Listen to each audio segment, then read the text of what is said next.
away with the preliminary stuff, and then we'll jump into the conversation about the benchmarking. Sure, no problem at all. So what I said as far as the intro is sort of Wellness and Lifestyle and Learning Seat are two of the most experienced organizations, both from a learning perspective and a healthcare learning perspective. When you were talking about, by way of intro, you've dealt with over 150 sort of care homes and care home groups. And when we're talking around funding, nothing seems to resonate or be as hot a topic at the moment as funding. And when we were talking sort of benchmarking, was there anything in particular from a funding perspective why is it such a hot topic, I guess? Yeah, I guess one of the things is at the moment, because of all the industry changes, people are paying a lot more attention to what their current financial situation is and preparing for the changes, because they want to know what the impact of next year's changes are. And I guess the key point that keeps popping up is, people are leaning out the window, having a look down the road, seeing how they're performing compared to other organisations, and trying to use that as a bit of a comparison regarding where they sit in the market. But then they're also trying to apply what's been put forward as the average impact of the ACFI changes as well.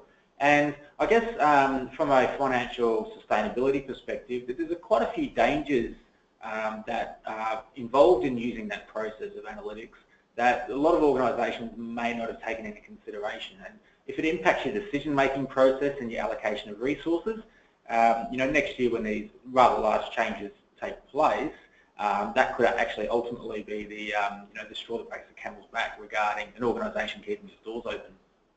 Okay. Cool. So so from a presentation perspective, I'll happily go through this. For some reason, it's allowing me to control, but not necessarily yourself. So can you see those slides coming up? Yes. Yep. Cool. So we're basically here, as I said, to assist care operators with the knowledge for how to receive all of their funding entitlements promptly and sustainably. And something that you mentioned earlier that's incredibly important is that this is really about the areas that they can control, and that it's all about that this is effectively that they're entitled to this. There's no sort of smoke and mirrors here. There's no sort of pushing the envelope. These are funding and methodologies that care homes and care home operators are rightfully entitled to. Yeah, absolutely. And I guess the analogy I like to use is you can't control the price of petrol, but you can control how tuned up your car is, the type of car you drive, and how you actually drive it. So it's one of those things, unfortunately, as much as we like to lobby the government, the prices they've given us are the prices that we have, but there are so many other factors in relation to how we perform financially that people can control, and most importantly, without taking unnecessary risks, without overclaiming, and just as importantly, by making sure they're getting all the funding they should be in the majority of times for the care they're already providing. And that's where the benchmarking comes is quite dangerous, because people think that how the V8 is performing that's always doing burnouts is the same, and we should be comparing it to the VW diesel as well. So, and that's why I like to talk about benchmarking and just point out that in some cases it can be a useful tool, but it shouldn't be the be-all and end-all to highlight how we're performing as an organisation. Yep. So in your effective professional opinion, it's much easier to control what you do around benchmarking your ACFI claims than trying to lobby the government to get more money. Absolutely. So something that sort of resonates quite a lot is when we speak to care homes, and obviously there's some care homes do audits, etc. This statistic I find is quite telling that close to 85% of all care operators do not receive all of their eligible funding. And can you talk us through that a little bit? Yeah, so look, I guess one of the key points is, as an organisation, when we're going and visiting aged care homes, we've only actually been to 3 aged care facilities where we haven't found the funding they're eligible for based on the care they're already providing. Now, having said that, we have gone to some organisations who do have rather high levels of ACFI funding, and in some cases they may have some inherent validation risk for some cohorts of residents and their ACFI claims.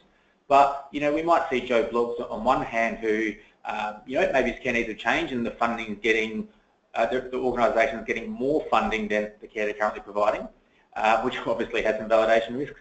But then when we look down the corridor, we find little Betsy, who is underclaimed by one or two categories as well.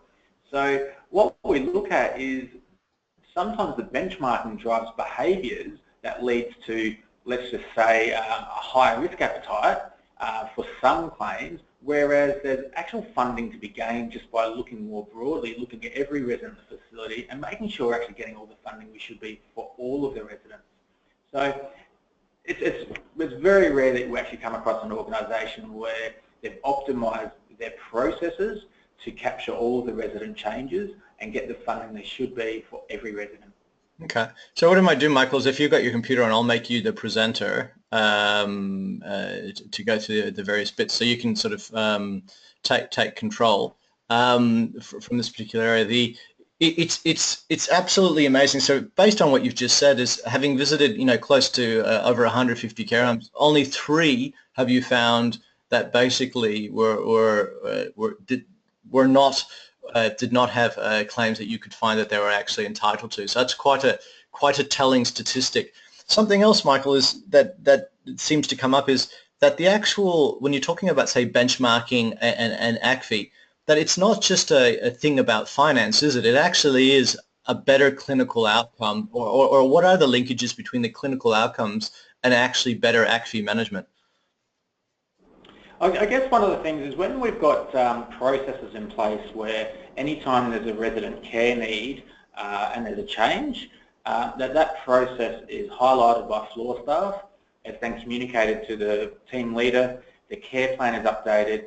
That care plan update is communicated to the active staff and a subsequent claim is made. When we actually look at the first step in that process, if the care staff are in tune of identifying anytime there's a discrepancy between the care plan and the resident's care needs, then when that care plan gets updated and that change is communicated to all of the staff that are providing care for that resident, they all actually know what's expected of them. So, let's say we have a resident who is no longer coping well with toileting independently, and now they're requiring that supervision and prompting for that post-toileting hygiene, etc. It may only be 1 or 2 staff members that pick that up. If the care plan still says they're independently and there's a perception that the resident's independent, then the other staff members may not identify that there's actually help that has to be provided.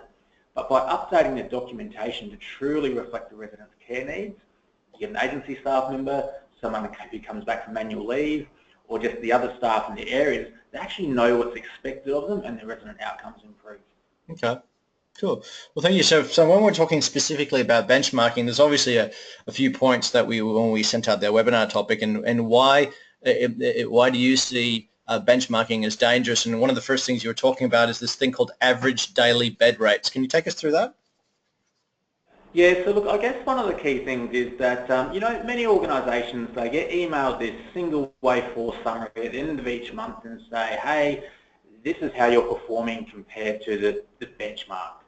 Now, that in itself is a dangerous comparison, and to be honest, it's a marketing tool, because when we look at these figures up here, now these are the department's own stats. The average national daily bed rate is $162.69. So you might say as an organisation, awesome, well I'm getting $164, I'm doing better than the national average. Well, the average for metropolitan cities is $168.17. Okay. So if you actually compare that same rate to that one, you're actually underperforming. Now, if you say, but I'm a not-for-profit organisation, well, the not-for-profit average is $157.75. So there's benchmarks, but it depends on how you slice and dice it. I could say, yes, I'm claiming $167, depending on which benchmark I use, whether it's the department's own stats because of the national average, remoteness, for-profit versus for-profit status, and there's also state averages, and there's actually also averages based on a provider's size. So if you get a A4 piece of paper that's all bright and shiny, and it actually says this is how you're performing compared to the average, well, what average are they using? Are they just choosing one to make the organisation look underfunded? Is someone choosing a average and a benchmark to make them perform better than the average in their cohort? And I guess just want to highlight that because no organisation is the same, it's so dangerous to use a benchmark. If every organisation was a 100-bed for-profit facility in the CBD and you all had the same admission strategy, yeah, then maybe benchmarking is useful. Okay, so and I guess for on the benchmarking, obviously, as you're saying, is the devil's in the detail as to the types of facilities and the levels of care of each individual resident within that particular facility.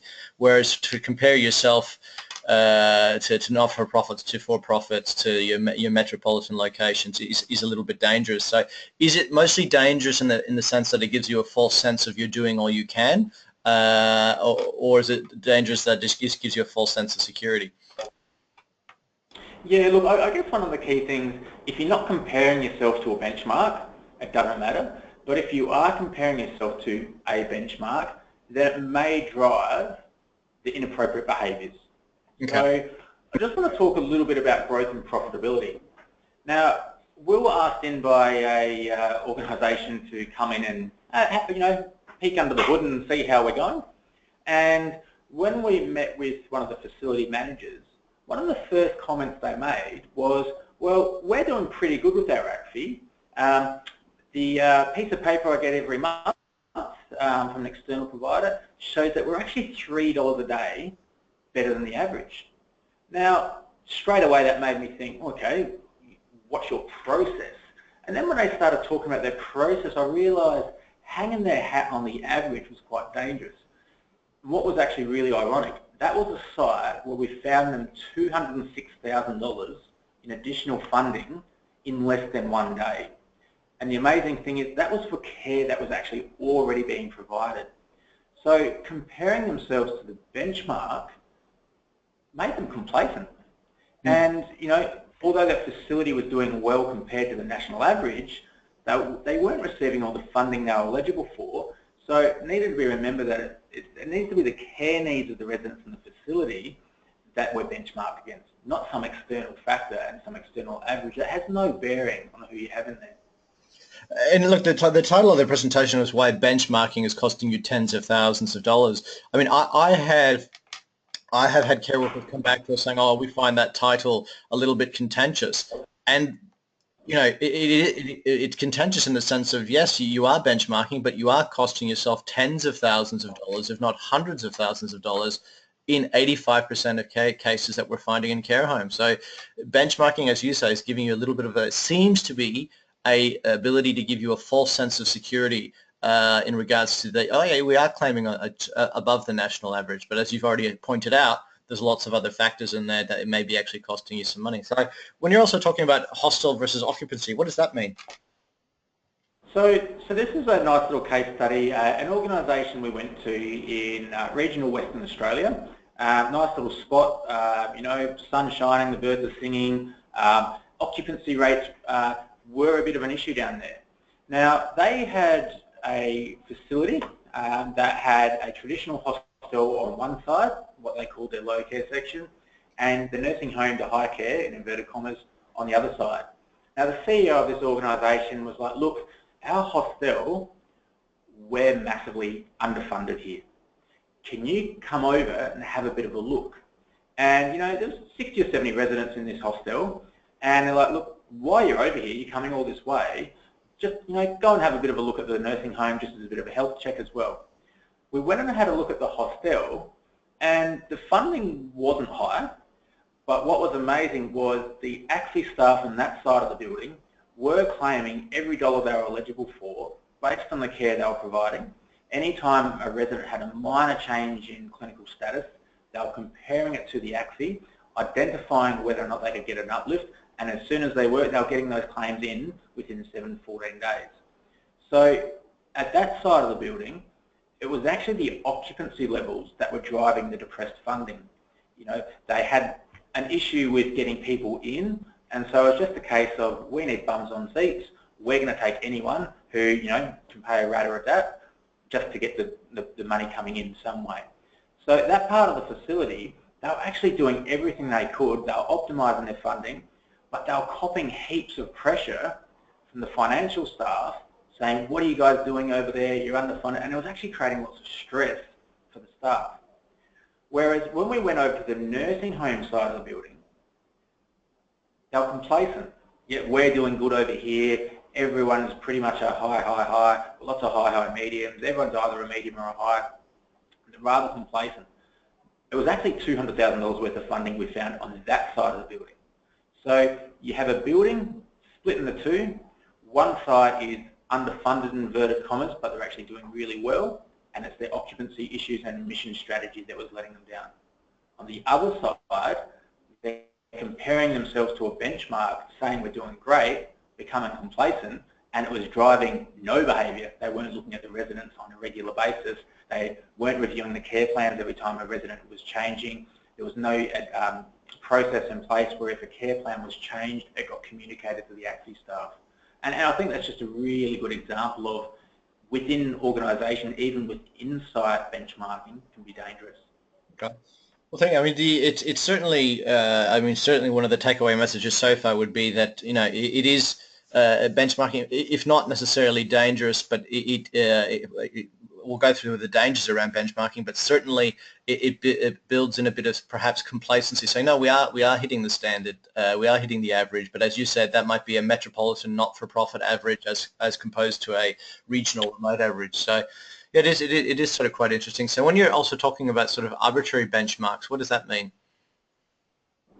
Yeah, so just this last week, I was called in to have a bit of a chat with an operations manager of a mission-based organisation who admitted residents of a certain demographic because that's what they were mandated to do by the board, and their target was $166. That's the target that they'll set for their financial performance of the facility.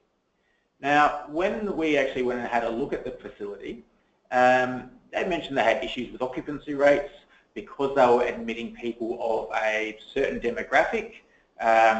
Pretty much it meant that sometimes they had less beds filled with others, and then when they did admit people, they were quite often very independent. They had very low behaviours in particular.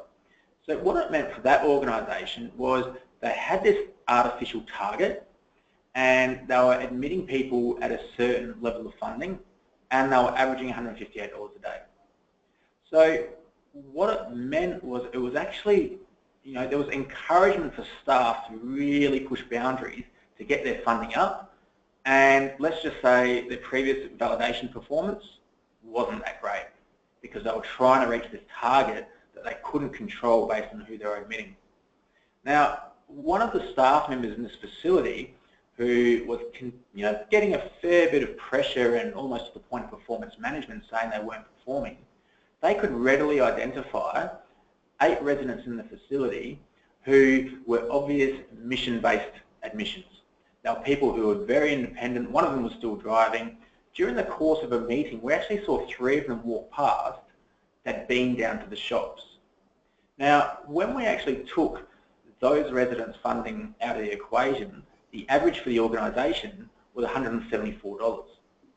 So again, it depends on where did this $166 come from? No one really seemed to know, even though that was a target, that was a KPI people had to achieve. That was driving negative behaviour, but at the same time, this person's KPIs were being impacted by another person's KPIs who had occupancy as a KPI. So there was just this massive mix of, we've got these financial targets, but we need to meet them at all costs. But when you look at, you know, when you get under the hood, they're actually doing really well from an ACFI perspective when you take out, you know, those outliers. So in that scenario, effectively the mission of having a certain demographic wasn't aligned to the financial realities of having that demographic in their system. But when you actually took those mission-based people out of the funding equation, they were actually doing incredibly well, above their ACFI benchmarks. So that kind of, as you said, it comes back to the detail of knowing to say, yes, if we are, effectively what you're saying is you have, if we stick to our particular mission in that case, that's absolutely fine, and that's the purview of the organisation. But those mission-based people, we're only claiming what we can around their level of care that's needed, and those people have the need for that level of care. We can't sort of manufacture this out of nothing. Absolutely, absolutely. And it was just a matter of getting everyone on the same page, but those benchmarks were being used as a performance measure inappropriately.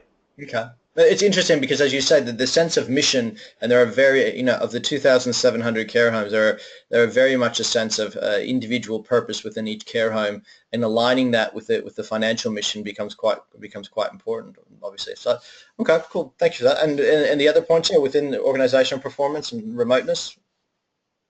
Yeah, look, so even from that perspective, if you've got a multi-site organisation who does have a clearly identified market position, that's differentiated themselves in terms of the residents it attracts, and it's got a consistent capital strategy, then you'd think that benchmarking within the same organisation should work. But the reality is it doesn't. So we're working with one organisation where the lowest funded facility was actually the one with the best active performance. And, despite getting the most heat from their chief financial officer, this lovely facility in regional New South Wales had the lowest funding in the entire organisation, but it was to do with the people that they could actually admit in that organisation. Whereas the facility with the highest number of high highs, over 60% of them, was actually the one where the most eligible funding was found.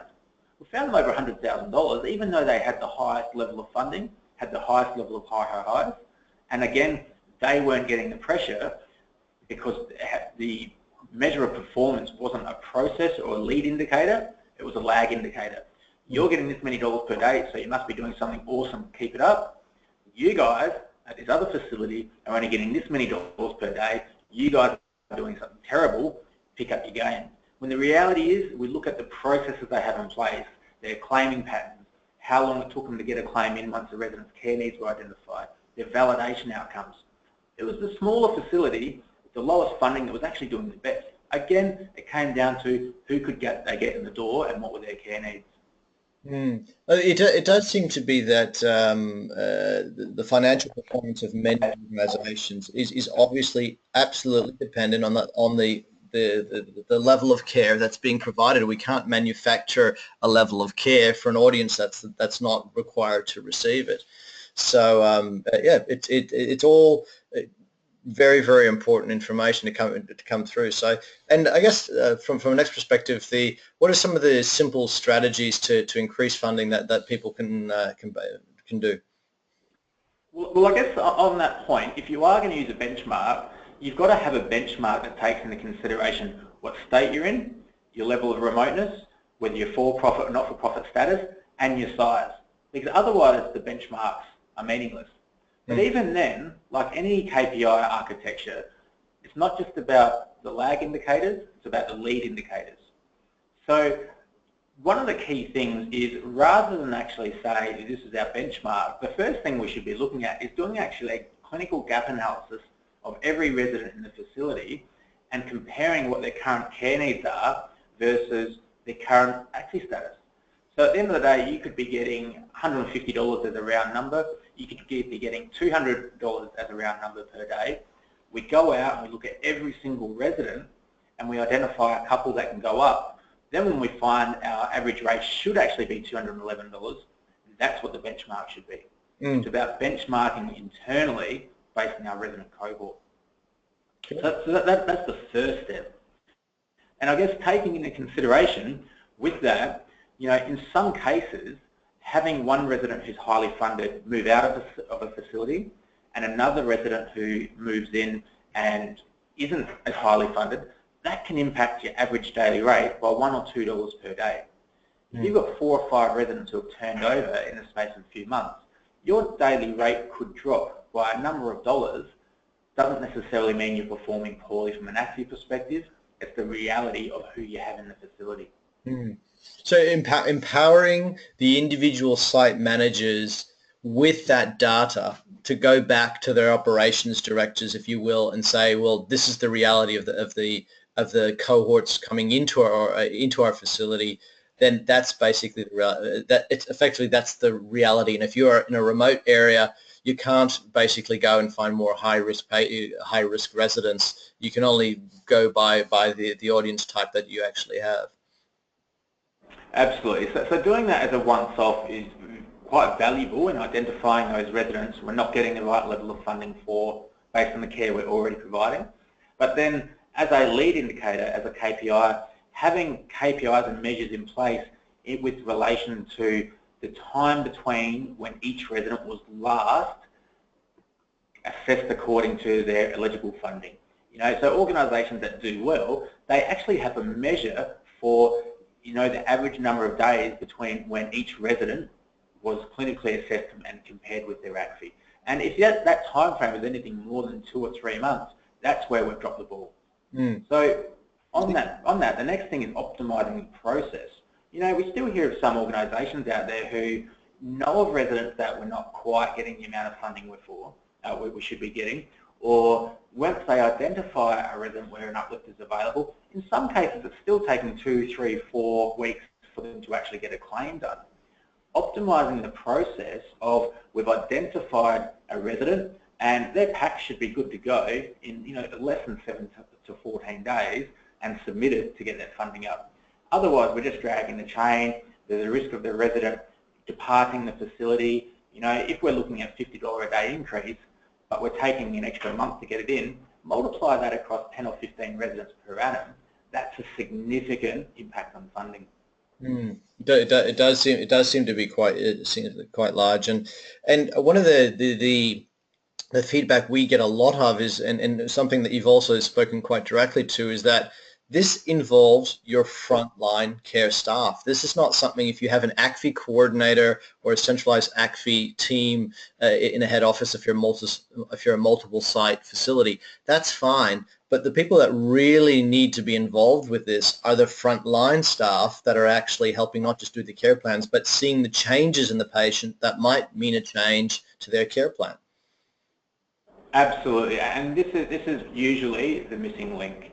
If your care staff can identify those areas of a resident that have changed, the resident's had a change in care need, and that's effectively communicated up each step of the chain, then that's when the ACFI is initiated and better funding outcomes achieved. But not only that, having staff training, not just in the frontline staff, but the next level as well, the clinical staff who are doing the clinical assessments. So many times a resident's, psychogeriatric assessment scales, the assessment tool used to measure the degree of cognitive impairment, quite often they're 1 or 2 points under, and that can be significant. It could be a case of the behaviour charts haven't been put out in a way, or followed up, most importantly, in a way that actually captures the frequency of behaviours. And not only that, training to, in some cases, the ACFI coordinators on how to, put a pack together in the most streamlined fashion that makes it validation ready. So there's no reliance on the ACFI coordinator being there when a validation occurs, because we all know that at the moment that the validation process, no longer can we say, oh, can we defer it for a week or 2, my ACFI person's not going to be there. The validators are coming anyway. So those packs need to be put together and robust and stand alone as a validation tool, so that way anyone can pick it up and understand what the resident's care needs are, and it accurately reflects the resident. Otherwise, there's a validation risk as well. So that training needs to permeate through all levels of the organisation. So just in sort of summing up today, so thank you for sort of sharing that, Dan. And there are some questions that are actually coming through, but before we sort of get to those, what is sort of like your final further thoughts that on this to get this sort of stuff happening in organisations? I guess one of the key things is, don't rely on an external benchmark. You need to rely on an internal benchmark. The only thing that you can really hang your hat on is, are we getting all the funding we should be based on our residents' care needs? And that's the gap we have to close. Comparing yourself to another organisation that's a different size, a different for-profit or not-for-profit status, they've got a different admission strategy and a different mission, is dangerous. Okay. So it all comes down to staff training. And when we were sort of talking about what are the things that there's certainly areas in this that you actually can control, and there's when we pick up care operators telling us, oh no, we had a drop in funding, What should be very, very, very clear here is that there are areas of direct control from the frontline serving care staff that you can control elements of your funding that are currently perhaps leaking out of the system, and that begins with frontline staff. And there's, I guess, some other things around that have sort of come up is that the actual changes to the funding model themselves. Do you see that front-end carers really get involved in that, or not really? There's changes to the funding model which will happen at least yearly, but that shouldn't really change what the frontline ACFI person should do, should it? Or should it, or not really? What's your opinion on that? No, not really. I mean, that's going to change how the ACFI staff approach submissions. For example, there's some residents now who may have a significant change in their health status. A organisation might submit their ACFI now, but in 6 months' time, when a mandatory reappraisal is due, the level of funding will actually drop to less than the current level. So in some cases, you don't actually want to do an ACFI. So that's the level of training that the ACFI coordinators need to know about the nuances of the new business rules and their projections for 2017. For the frontline staff, having training about identifying, what are the specific definitions and concepts of assessed need we need to know. How do I fill out these charts appropriately? That's the level of stuff that the frontline staff will need to know whether the ACFI exists or not, because that also provides better care outcomes for the resident too. Okay, so some of the questions from the audience as we're wrapping up that are coming through electronically. Basically, the question was if either areas, or what areas do you think are most valid for benchmarking between facilities outside of ACFI? So they're saying obviously around funding it should be individualised. What are some areas where you see benchmarks are very useful between facilities? I guess to preface that question, I just need to make a point that you can only really benchmark against a similar cohort. And I use the example of if you got a 100-bed not-for-profit organisation in a major city in New South Wales, you really need to be benchmarking yourself against those types of organisations. And the reason I say that is, let's say we have a multi-site organisation that operates across multiple states, and they've got solar panels installed. The electricity rates and cost in Queensland is going to be different than in Tasmania, where you've got different levels of sunshine. So all actual benchmarks should be controlled for some of those factors. So there might be some things about levels of staffing compared to the amount of ACFI we've got. That's an appropriate benchmark, an appropriate ratio. But first of all, we need to make sure that the average daily bed rate is actually a measure of ACFI performance as well as a reflection of the clinical profile of the residents. Unless you're controlled for that first, then the number's actually meaningless. But once you get a ratio of dollars per day to staff hours, that can then be meaningful. But you've also got to make sure you've got an optimised schedule as well. So there's all these different factors you need to control for in there. Some benchmarks that you may want to look at are process benchmarks. Do we have a system in place where every resident's care is compared to their average ACFI at least 3 monthly? Now that's a good benchmark. Every resident who's had a change in health status outside of that care plan cycle has had their ACFI reviewed within 48 hours. Now that's a good benchmark, because they're the sort of things that organisations who deal well with the ACFI don't get downgraded, do well on. And similarly as well, your benchmark should be, did we lose $0 of money of validation? Because that is an appropriate benchmark, because if you're doing it right, you shouldn't lose anything. There's an interesting question here from a care home with a, I won't say the name to protect the innocent. It was, how do we, often ACFI is deemed as a financial metric, or it's all about money.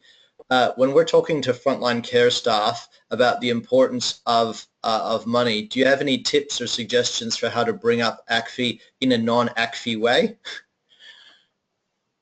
Yeah, well, look, I guess when we actually speak to care staff and let them know the ACFI is a reflection of the resident's care needs, and that then pays for your hours, pretty much if we don't document, it doesn't show that the resident has the care needs, which means that the staffing hours aren't going to be reflected. So it's more like the ACFI is a measure of resident dependency, and that level of dependency, which is given as a dollars per day metric, then determines the number of hours.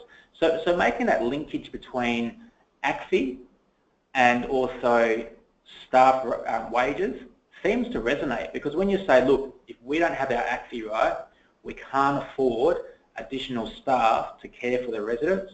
That's when we can't have additional hours, we can't have that swing shift or that extra person on for showers.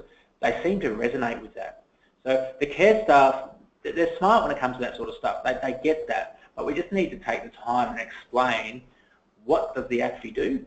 It pays for wages. Yeah. A question here about language. Is there a way where many of our staff have languages other than English? Do you have any tips? I'm not sure if it relates just to ACFI. Do you have any tips for how to start this conversation where English is a second or a third language of staff? Well, look, I guess one of the key things there is, there's 12 areas within the ACFI, and let's just pick on the first one, eating. Now, if a resident's nutrition and requirements is that they don't need their food cut up and they are independent in their eating, then even for people who have low levels of literacy, English as a second language, if we explain to them, hey, this particular resident, we shouldn't actually have to do anything for them, they're completely fine, they do get that. That's not a language thing. So then we need to make sure that our care plans are succinct and paint that picture. So having a care plan that's tucked away in a computer where they can't actually access it on a day-to-day basis, and it's got 50 fields in it, is useless. Having a single care plan summary, which would say in 2 words, eating independent, they should get that. If not, some organisations have pictures, and it might be a picture of, their food getting cut up or their food not getting cut up. Now, again, it's about training our staff to identify, see this picture here, we shouldn't have to cut up this resident's food. If there's a change, let me know and we'll update the picture. Yep. And it can be something as simple as that. Okay, and the last question here before we sort of wrap up is, in light of that care plan, I think that actually prompted a discussion point here is, what is in your experience is the best example of a care plan? The best example of a care plan is the one that the care staff have access to and read it. is my honest opinion. Yep. Now, having a single A4 piece of paper which highlights each of the residents' key care needs and the staff have access to it is the most user-friendly for the frontline staff. What that does mean, though, is if that's the summary and there is a more comprehensive care plan, we need to make sure there's a system in place that every time there's a change made, it's also reflected on that care plan summary, and not vice versa as well. So we could have the most detailed, beautiful, in-depth care plan that talks about assessed needs, levels of intervention, expected outcomes, and all of this sort of stuff. But if no one reads it, it's absolutely useless.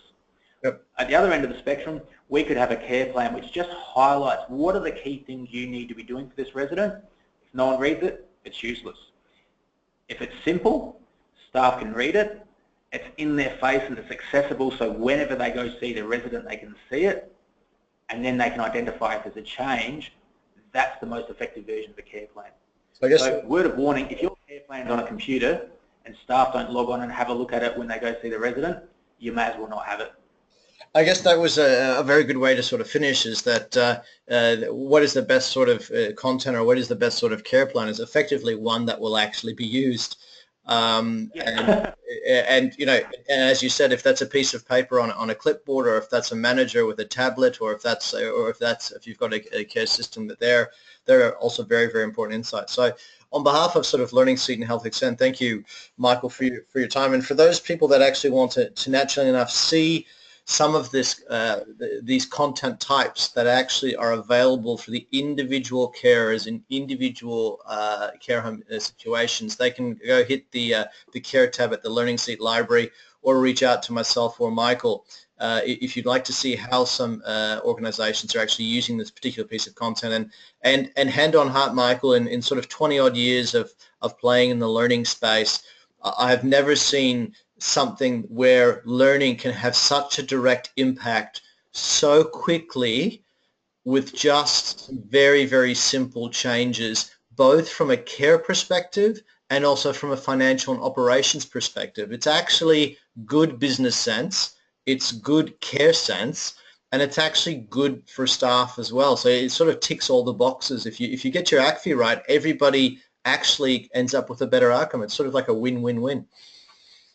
Yeah, look, and just on that, to highlight that point, if you train your staff and it only leads to one resident being identified where one category shift occurs, that can be a $15,000 increase in revenue for a pretty small investment. That's a pretty good return in the stock market. I'd buy shares in that. Exactly. So, and that seems to be the thing, is if you're going to benchmark to yourself, get the category shift happening to the level of care that you actually provide, not compared to everyone else, and basically go from there.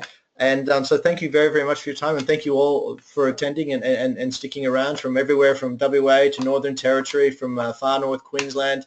We've got two from the Philippines, one from Vietnam, and somebody who's logged in from the west coast of the United States. So obviously people are thinking about care plans and benchmarking on different sides. So without further ado, thank you very much for your time, Michael, and thank you to the audience. And we're pleased to say our next webinar will be in a few weeks' time, and we look forward to taking you up on the topics as well. So thank you, Michael. Excellent. Thanks, Marc. Cheers. Bye.